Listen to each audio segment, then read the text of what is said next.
Welcome back, folks, to more Icewind Dale. We're on our way to Kuldahar.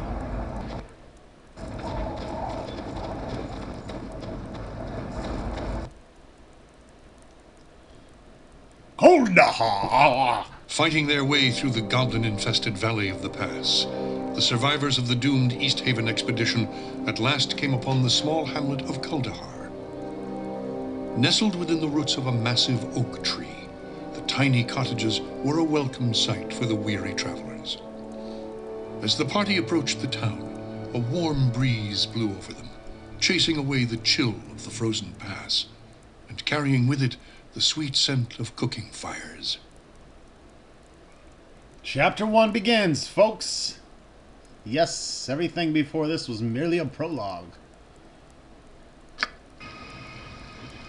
Ready. Very well.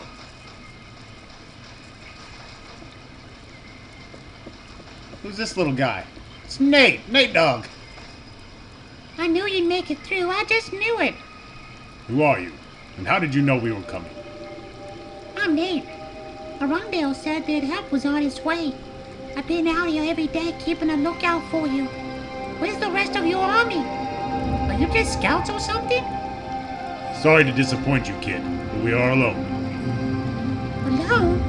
I thought for sure the 10 towns would send an army to help us. Wait till Arundel finds out it's just you.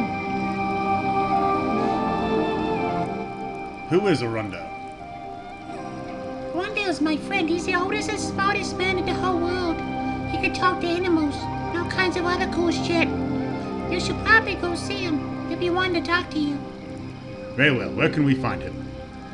He lives across this bridge on the other side of the brook. Just look for the house with 3 big rocks out front. Thanks, Nate Dog. Farewell.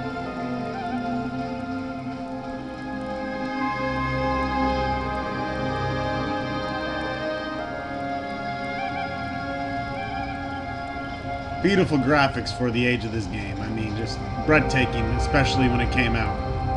The detail in the rocks, seeing the blades of grass, and the pock marks in the dirt. The yellow piss stains in the snow. I mean, it's just unbeatable.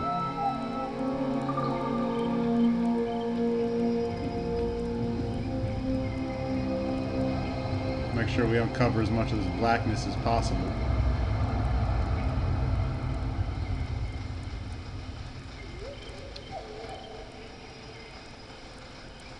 Houses are built into gigantic tree bases, which is gnarly.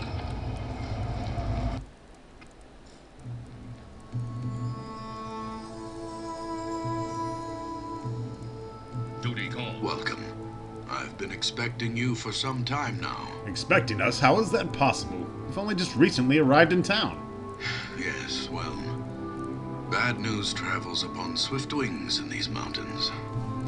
I know about your expedition from East Haven. I know why you are here, for it was I who sent for you. You sent for us? I don't understand. I am Arundel, known to some as the Archdruid of Kuldahar. Though I invite you to dispense with the formalities and just call me Arundel, plain and simple. Titles tend only to serve one's own vanity and aren't really of much use in this small mountain community. You are the Archdruid, eh? Then I assume you can tell me what the hell is going on around here. Yes. It was I who sent Hallister to East Haven for help. His death weighs heavily upon my conscience. For not only was he a student of mine, but he was also a friend and trusted companion. He will be missed, as will Rothgar and the other members of your expedition. You know about the avalanche? Oh yes, I know. I also know that it was no accident. Someone or something did not want your party to reach Kuldahar alive. What is going on around here, old man? There are malevolent forces at work in these mountains. Forces that seek to undermine the delicate balance we druids have struggled to preserve for centuries. Malevolent forces? Can you be more specific? Oh, would that I could. The face of the evil remains hidden, but its presence is unmistakable.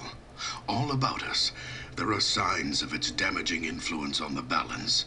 The unnatural weather, the recent rash of abductions, the numerous monster sightings in the pass. These all point towards something sinister. Even the animals sense something is amiss. Can you tell me more about these disturbances? I can only tell you of what little I know. Which disturbances would you have me speak of? Well, how about the unnatural weather? Oh, the weather in these mountains has always been harsh, but never like this. Fierce storms ravage the valley without warning, often lasting for several days at a time, before vanishing as quickly as they come. It is barely midway into leafall, and yet the pass to the south has been snowed in entirely.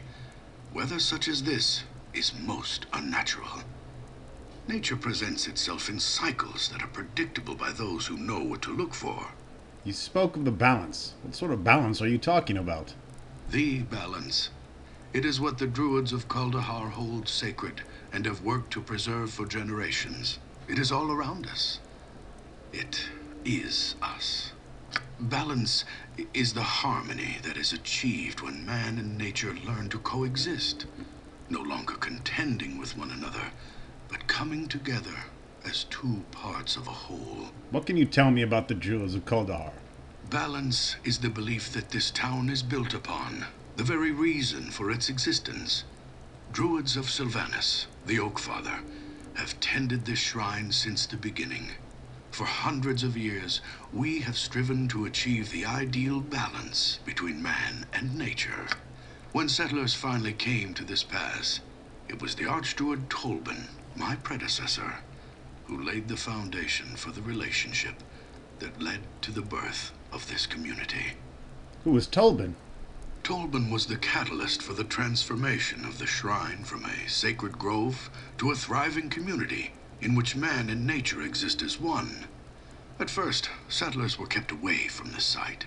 The Druids of old saw outsiders as an affront to the sanctity of the tree and its sphere of benign influence. They erected thorny brambles to keep intruders out, and used their powers to frighten away the men and women that came to build homes in a place they felt was obviously so close to the gods. It wasn't until the succession of Archdruid Tolban that things changed. Unlike his predecessors, he believed that the settlement of the valley was not only inevitable, but it was actually the will of Sylvanus. He also believed that we had been wrong in keeping the settlers away, and that the Oak Father had intended people to share in the miracle of the Great Oak from the beginning. When Tolban finally became Archdruid, he formed a plan to fulfill the destiny of this sacred site by bringing about a union between the Great Oak Shrine and the settlers.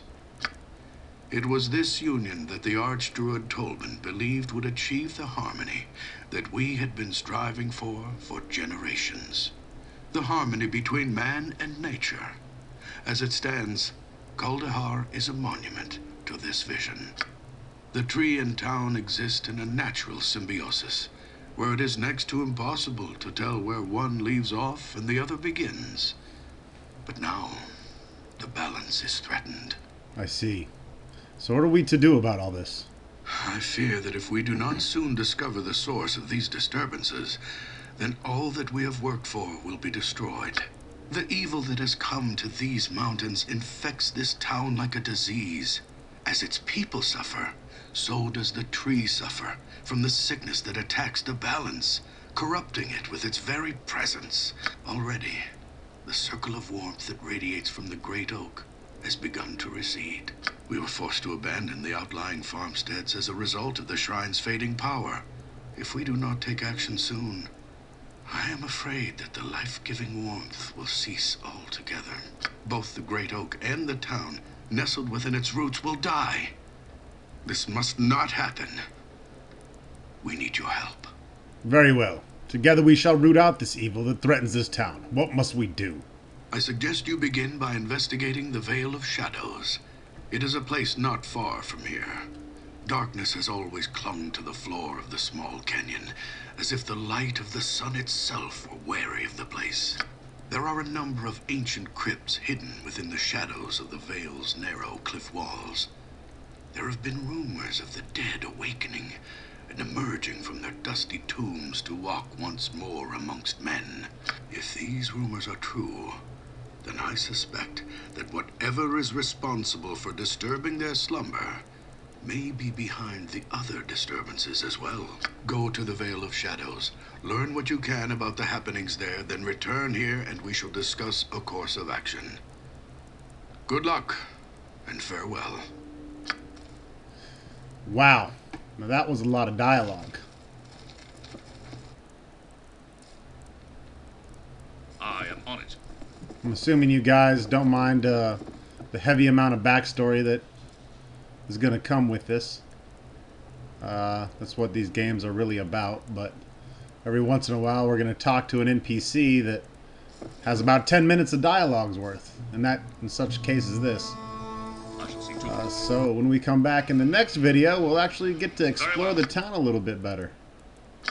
Start by crossing this bridge here. See you then, my friends.